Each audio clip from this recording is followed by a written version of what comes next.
Hey guys, so kamusta? Magandang araw po sa lahat kung anong oras nyo man pinapanood to. So ito, kakakuha ko lang ng parcel ko from LBC. Mainit-init pa. Medyo inabot ako ng siyam-siyam dito kasi si kuya is mali yung address na nilagay niya. So pick up lang pala to, no? So ibang branch yung kinuhanan ko and ibang branch yung dapat niya ilagay. But ito, excited sa gitna ng daan. Open ko na to check kung what meter nga ba talaga yung pinadala niya. Nakita ko lang yung post niya from group and of course excited din tayo and we have tons of project in mind to check and to build this tweet. So unbox ko para makita kung legit nga bang pinadala ni Kuya yung watt meter o baka tanso or kung ano man pinadala niya. And good thing, uh, ayos naman si Kuya and legit. Ito, unbox natin. Alright. So, one thing I've noticed dito pala, no, and hindi ko rin natanong is ito. Second hand na pala siya. And natanong ko lang kay Kuya if working. Sabi niya, working naman and accurate. And yeah, sa price niya, okay na rin naman, second hand. But we'll see about this one, okay? So stay tuned, guys. Hi guys, good evening. So yeah, ito na kanina yung in-unbox natin. So upon closer look, okay naman siya. And yeah, second hand lang pala siya, no? Akala ko yung benta ni Kuya is brand new. Pero hindi ko natanong. Pero okay lang. As long as working. Tsaka sa price niya na dalawa to is 300. Hindi na rin masama. Notice ko lang is yung isa mas maiksi yung wire niya dito sa load side. So, ito, in advance kanina, bumili na ako ng number 14 size na solid wire pala to guys, hindi siya stranded. So, i-DIY ko siya. Ito, okay naman to. So, ito, i-DIY ko siya.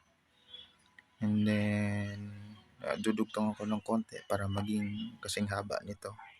So in the future, baka lagyan ko siya ng MC4 connection para sa solar panel natin. Okay? So, I will be posting progressive stages of picture ng mga ano natin, stages ng pagdi-DIY natin. Stay tuned guys. Okay? Thank you. Alright, thank you guys. So, ito na open na natin. So, in-unscrew natin. So, ito yung itsura niya. May napansin pala ako dito, no? Meron siyang tatlong terminal. Hindi ako familiar or hindi ako aware. Baka meron siyang external module, communicating module. Pwede siyang connect sa Bluetooth. Pero, focus muna tayo sa gold. So, ito pala yung wire na solid wire na binili ko.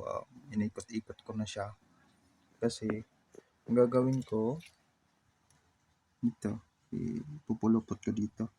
Kasi since solid siya, solid, so hindi siya stranded. Yan. Hello guys, so yan, pinulupot ko na siya at saka medyo ano ko siya, in-crimp ko siya gamit itong pliers natin. Yan, para humigpit, tsaka hindi siya masyadong magalaw.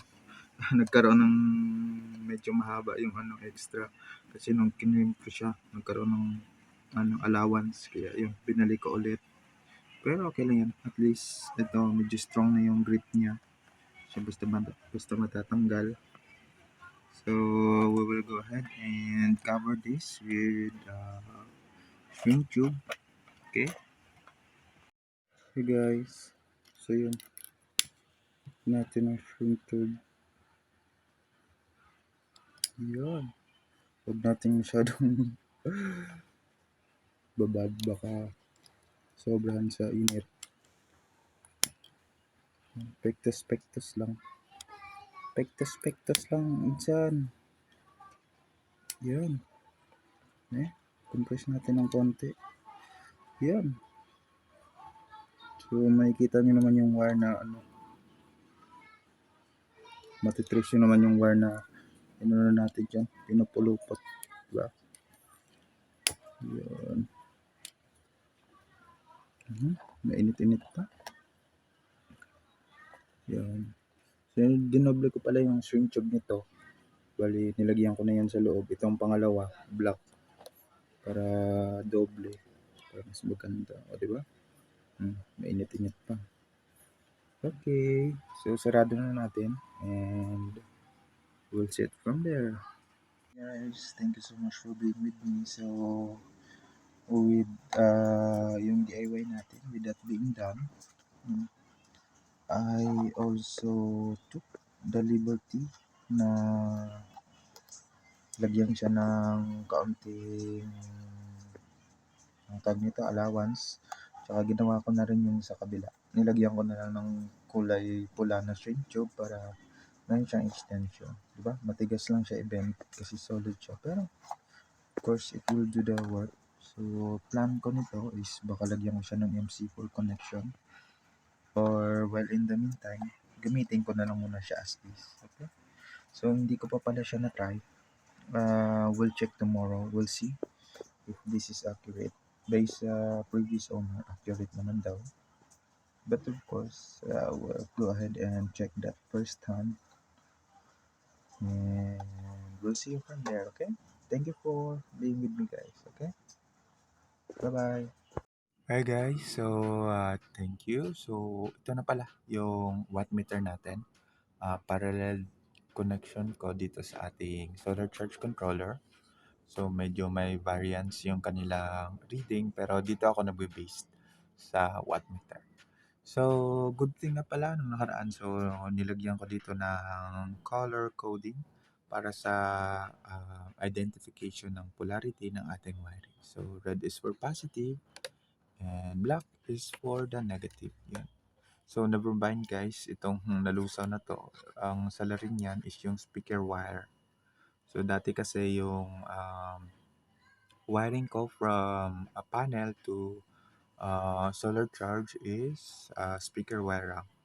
So ito, good thing is size 14 na to na solid wire, so hindi na siya mabilis uminit. Okay?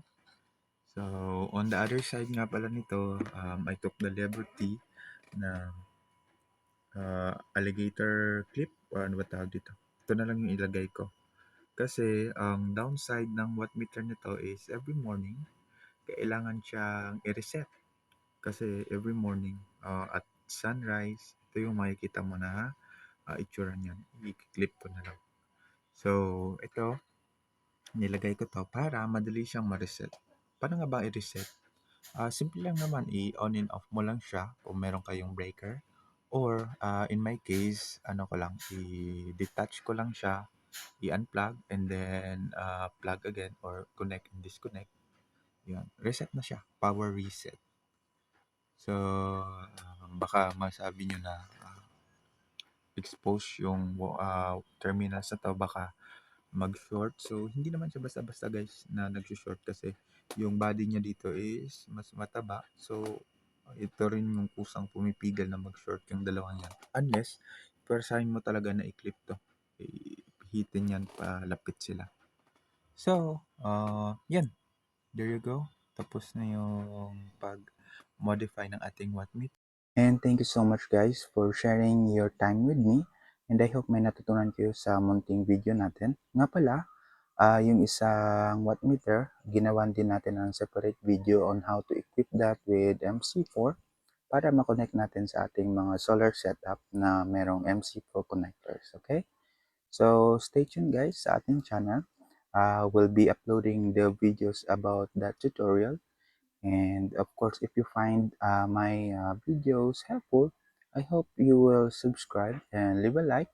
And if there's something we could improve on or something na mislook natin, please comment down para alam natin at ma-improve natin yung ating tutorial. Okay? Thank you. And sa lahat yan, laging mag-iingat. Good harvest and bye-bye.